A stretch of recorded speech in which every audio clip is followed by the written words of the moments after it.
বিজ্ঞান ইউটিউব চেনেললৈ আপোনালোকক পুনৰবাৰ স্বাগতম জনাইছোঁ। বন্ধু বান্ধৱীসকল, আজি ক্লাছ 6ৰ নিউ ইংলিছ টেক্সট বুক অৰ্থাৎ ৰেইনবো 1ৰ লেচন 8 অৰ্থাৎ শেষৰ যিটো শেষৰ লেচনটোৰ নাম হৈছে ফ্ৰেণ্ডছ, যিটো এটা কবিতা হয়।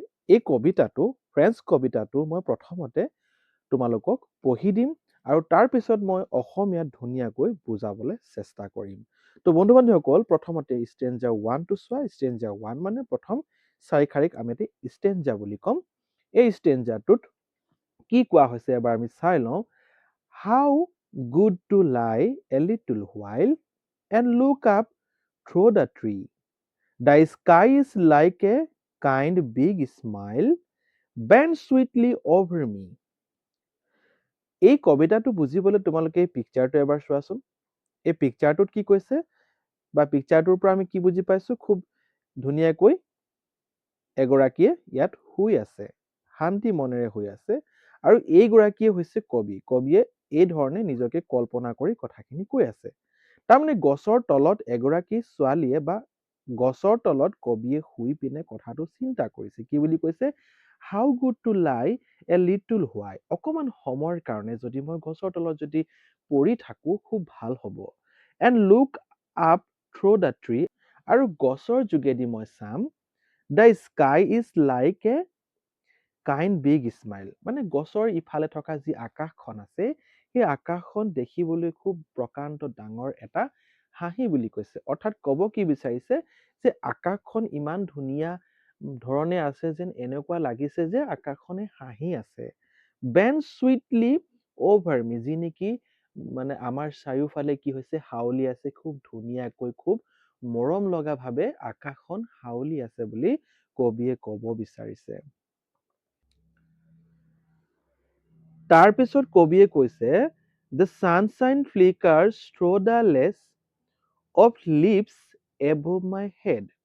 গছৰ ফাগবোৰৰ মাজেদি পোহৰৰ অৰ্থাৎ সূৰ্যৰ যিবোৰ পোহৰ আছে, সেই পোহৰৰ চিকমিকনি মোৰ মূৰত পৰিছে বুলি কৈছে।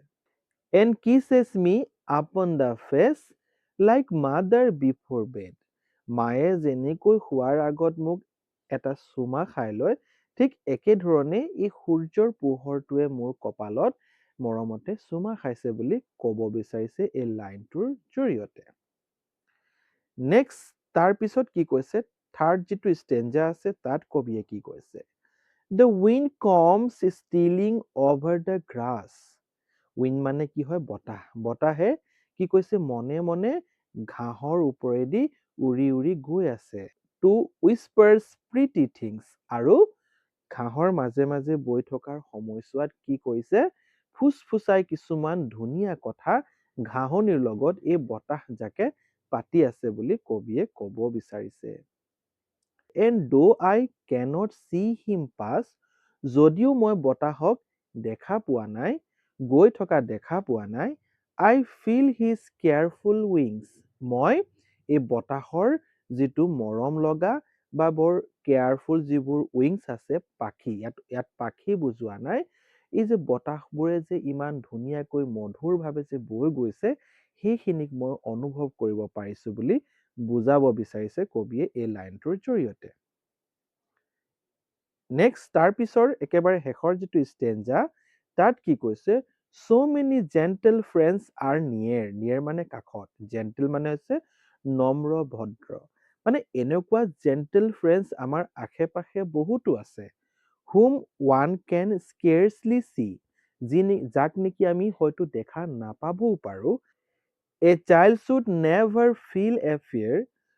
এগৰাকী চাইল্ডে বা শিশুৱে কেতিয়াও কি কৰিব নালাগে? ভয় অনুভৱ কৰিব নালাগে। wherever he may be. য'তে এই ভদ্ৰ বা জেণ্টেল এই ধৰণৰ ফ্ৰেণ্ডবোৰ থাকে, ত'ত এগৰাকী চাইল্ডে কি কৰিব নালাগে? ভয় খাই থাকিব নালাগে।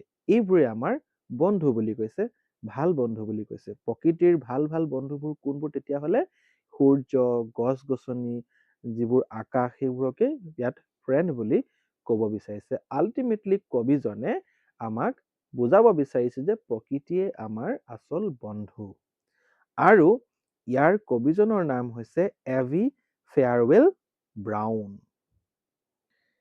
এতিয়া তোমালোকে এই যে কবিজন যে পালো এভি ফেয়াৰৱেল ব্ৰাউন তেখেতৰ বিষয়ে জানি লওঁ এভি farewell brown is an American author মানে তেওঁ আমেৰিকাত থকা এগৰাকী লেখক হয় she was born on August 21 তেখেতৰ জন্ম হৈছিল আগষ্ট 21 তাৰিখে 1871 at বষ্টনত জন্ম হৈছিল বষ্টনৰ মাছাচুচেটছত জন্ম হৈছিল she is well known for her children poems মানে সৰু ল'ৰা ছোৱালীক লিখা পয়েমৰ কাৰণে তেখেতক জনা যায় আৰু লগতে এন ফেণ্টাসি ষ্টৰিজ তেওঁ কল্পনা কৰি কিছুমান ষ্টৰি লিখে আৰু তাৰ কাৰণে তেখেতক জনা যায় some of her famous works are তেখেতৰ কিছুমান ফেমাছ কাম আছিলে বা কিতাপ লিখিছিলে সেইকেইটা হৈছে The Book Saints and Friendly Beast A Pocketful of Posies etc.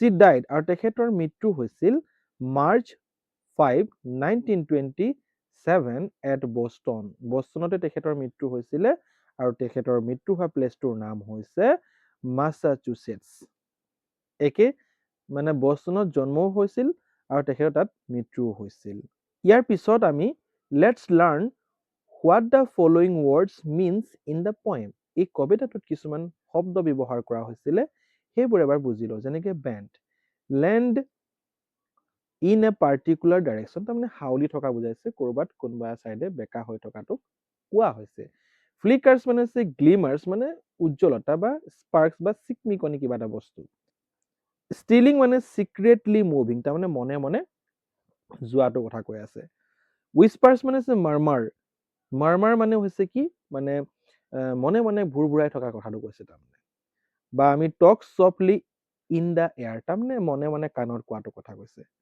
স্কেয়াৰ্চলি মানে হৈছে বেয়াৰলি বা হাৰ্ডলি মানে কাট চিট তাৰমানে আমি বতাহকটো দেখিয়ে নাপাওঁ সেইকাৰণে স্কেয়াৰ্চলি ৱৰ্ডটো তাত ইউজ কৰা হৈছিলে জেণ্টেল মানে হৈছে কি ক্লেম মানে শান্ত এণ্ড কাইণ্ড মানে হৈছে দয়া দয়ালু বা কাইণ্ড শব্দটোক আমি জেণ্টেল বুলি ক'ব পাৰোঁ আজিলৈ ইমানে আছিলে যদি ভিডিঅ'টো ভাল পাইছে প্লিজ লাইক শ্বেয়াৰ কমেণ্ট কৰি দিব ভিডিঅ'টো সম্পূৰ্ণ চোৱাৰ বাবে অশেষ ধন্যবাদ থেংক ইউ ফৰ ৱাচিং